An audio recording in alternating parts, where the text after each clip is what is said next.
इस समाचार के प्रायोजक हैं दास bakers Shiv Shakti villa, scheme number 103 Kesarbagh bridge के पास, इंदौर।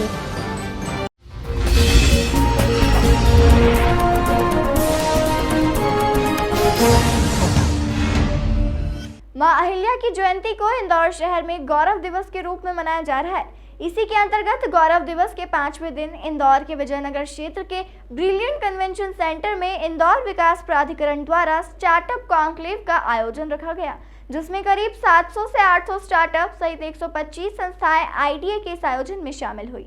इंदौर विकास प्राधिकरण के अध्यक्ष जयपाल सिंह चावड़ा ने जानकारी देते हुए बताया कि आज आईडीए द्वारा स्टार्टअप यानी कि नए इन्वेंशन करने वाले युवाओं को आमंत्रित किया गया है। अच्छे स्टार्टअप करने वाले कई लोगों को मंच के माध्यम से आज सम्मानित भी किया गया। वहीं देश के जाने माने स्टार्टअप द्वारा नए लोगों को आयोजन में मार्गदर्शन भी दिया गया है।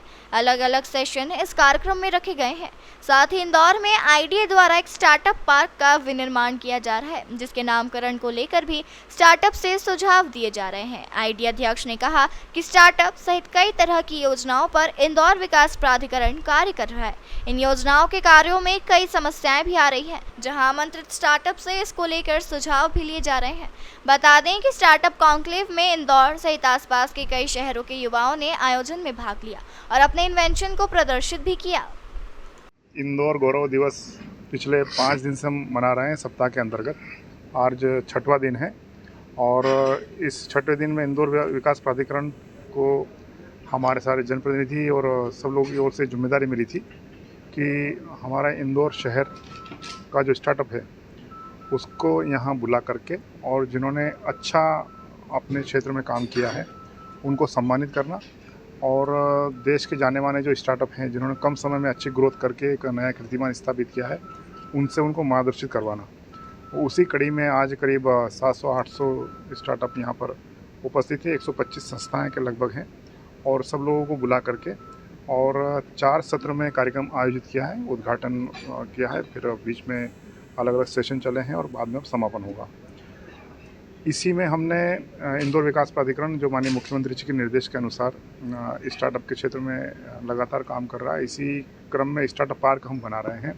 उस स्टार्टअप पार्क के नामकरण को लेकर भी एक आह्वान किया था कि अच्छा नाम क्या हो सकता है। तो स्टार्टअप जो हमारे हैं उनमें से ही ये आवेदन आए हैं, उनमें जो प्रविष्टियाँ हैं उनके भी हमने निर्णायकों को दिए हुए, उस पर भी नामकरण का इस कार्यक्रम में ही हम वो करेंगे।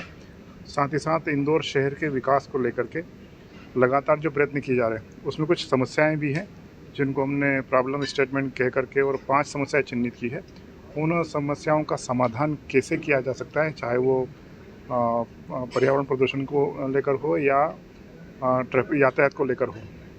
अच्छा यातायात, सुव्यवस्थित यातायात, सरल यातायात बने और इंदौर ये सिग्नल फ्री हो, इसका भी एक कॉन्सेप्ट हमने दिया था। वो कैसे हो सकता है उसमें भी अनेक लोगों ने अपने अपने जो स्टार्टअप है उन्होंने अपने अपने सुझाव दिए हैं कैसे किया जा सकता है। उसको लेकर भी कई प्रविष्टियाँ आई हैं और उनके निर्णायक बैठ करके उनको देख रहे हैं यदि उसमें से अच्छे सुझाव आते हैं।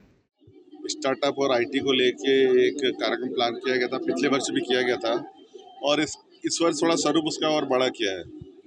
और हमारे इंदौर के आसपास के जो स्टार्टअप के हमारे नौजवान हैं, मित्र हैं, उन्होंने जो काम किया है उसकी प्रदर्शनी भी है और आने वाले समय में स्टार्टअप को कैसे आगे बढ़ाएं उसके लिए भी चर्चा है। सिर्फ स्टार्टअप ही नहीं, स्टार्टअप के साथ साथ आईटी के क्षेत्र में भी जो हमारा इंदौर तेज़ी से काम कर रहा है उसके लिए भी आज वर्कशॉप रखी गई है। हम चाहते हैं आईटी और स्टार्टअप को लेके इंदौर तेज़ी से आगे बढ़े। पिछले दिनों माननीय प्रधानमंत्री जी ने मध्य प्रदेश की जो स्टार्टअप पॉलिसी लॉन्च की थी उसके बाद एक बहुत अच्छा अवसर आया है हमारे लिए कि बहुत सारे स्टार्टअप इंदौर में नए खुले हैं। जो पहले बाहर खुलते थे वो नए हमारे इंदौर में खुले हैं। और आईटी के क्षेत्र में भी अगर हम कहें कि आईटी के क्षेत्र में जो सेचुरेशन धीरे धीरे हो रहा है और अब आईटी तीसरा पार्क बन रहा है और उसमें केंद्र सरकार ने गति शक्ति मंत्रालय ने 100 करोड़ रुपए का राशि दी है आईटी को लेकर। तो इंदौर में भी आने वाले समय में आईटी का बहुत सारा स्कोप है और आईटी और स्टार्टअप को लेकर मुझे लगता है कि इंदौर एक केंद्र बनेगा देश में और उसी को लेकर आज ये कार्यशाला आयोजित की गई। इस गौरव दिवस अवसर पर कल मुख्य कार्यक्रम है जिसमें माननीय मुख्यमंत्री जी शाम को आएंगे और जो इंदौर के गौरव बढ़ाने वाले हैं उनका हम सम्मान भी करेंगे और सांस्कृतिक कार्यक्रम भी है और माननीय प्रधानमंत्री जी के 9 वर्ष के कार्यकाल की शुरुआत भी हुई, उसकी प्रदर्शनी भी रहेगी।